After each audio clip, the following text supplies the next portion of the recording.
Hello everyone and welcome back to another video, and this is another episode of Selva Azteca, and we are onto the last area of the entire park, and it's kind of sad. It's kind of sad that we're at the end, but also it's very exciting because I can't wait for all of you guys to get your hands on this park and tell us what you think, because it's literally we've been working on this for like five months now. God, it's been a long while we've been working on this. No, it can't be 5 months. I don't know. But yeah, we've been working on this for a long time anyway, and me and DJBKoasteRs are very proud of what we've done in this park, and we are on to the last coaster, and it's going to be a nice B&M classic sit down. This would have opened with the park. It's going to be a very snappy, very intense, nice, just classic, one of the best B&M sit downs to be built. And yeah, I'm just trying to make it as snappy. It's going to be a little bit rough, a little bit jittery, but you can kind of say that's intentional because it's going to be an very old coaster, and it'll still be a very nice, thrilling ride in the park. So we've got the B&M Invert, we've got the Mac, which was new for 2020 or whatever at Selva. We have the nice Gravity Group family coaster Vulcan, and now we have the final major thrill coaster, which is the beautiful, well, whatever this is going to be called. And funny story actually, we have come up with a theme for this ride, but not in the way we actually expected. Me and DJBKoasteRs were on a call with My Curious Mind, another great Planet Coaster YouTuber, does nice recreations. If you don't know, go check him out. His channel will be linked in the description. But anyway, so we're talking in this group chat about this roller coaster, and I was saying how frustrating it is to get roller coasters snappy in Planet Coaster, and then Ashley just shouts out, "Oh, snappy like a crocodile."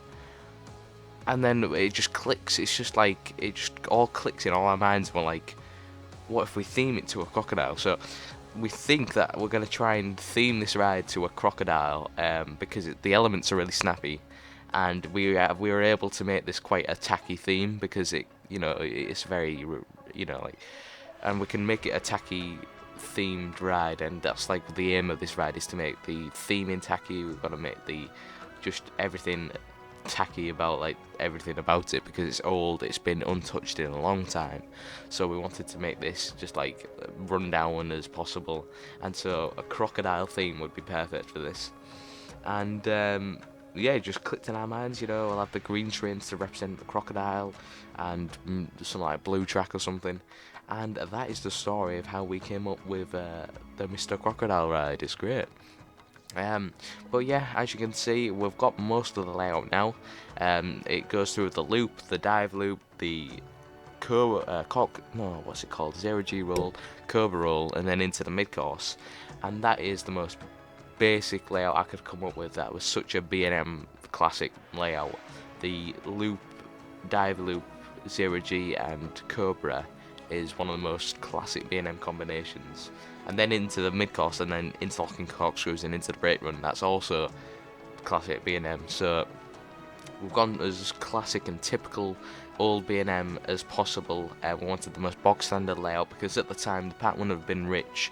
They would have thought, right, what can we afford? We can afford a B&M, so a decent roller coaster, but we can't afford a custom layout. So let's just get like a very bog standard layout. And so they've gone for this nice standard B&M layout, and I've tried my hardest to make the corkscrews and everything as snappy as possible.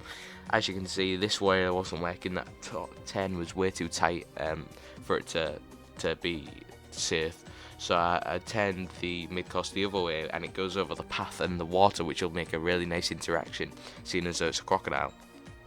So it goes over the pathway, and it's at a safe distance, so like you'll go underneath it with all netting and things, and then the coaster will pass right on top of you, and it'll be great.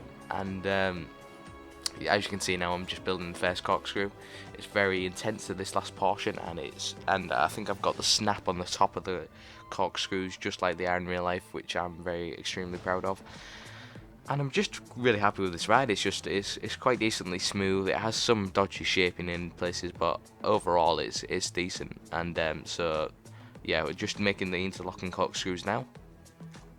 And as you can see, a lot of it's been deleted because it is running quite slowly, even though there is only 12. I think it's 12,000 pieces in the park, which is nothing, and quite crazy to believe, really.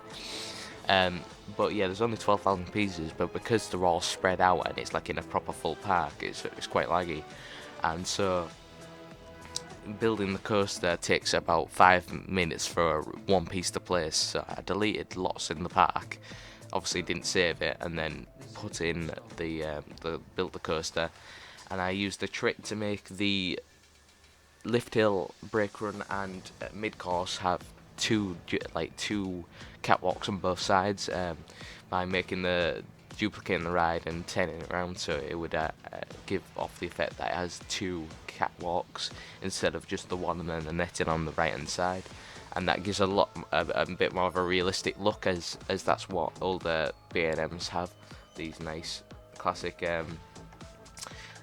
dual catwalk. I don't know how to explain it, but that's pretty much it.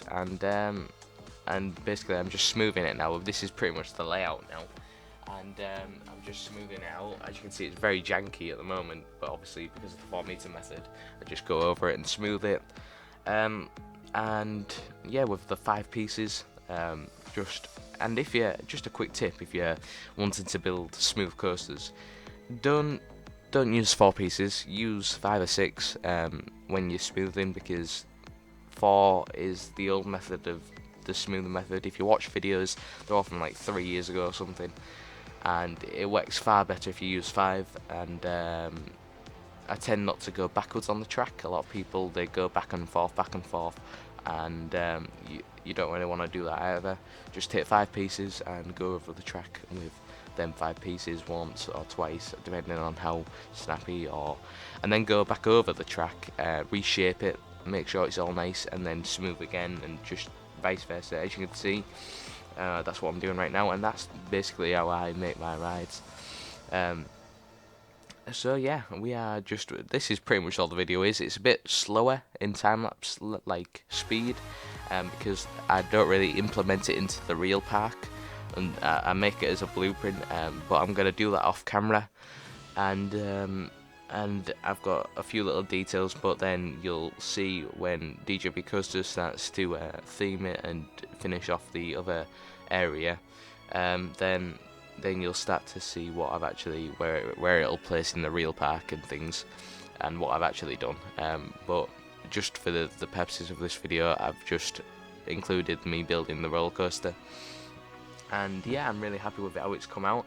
I'm going to do quite a bit of custom spotting again, because a lot of the custom spotting on B&M has very specific supports, so I'll have to, on some of the areas, including over the path, do custom spotting. So as you can see now, I'm actually putting the dual catwalks.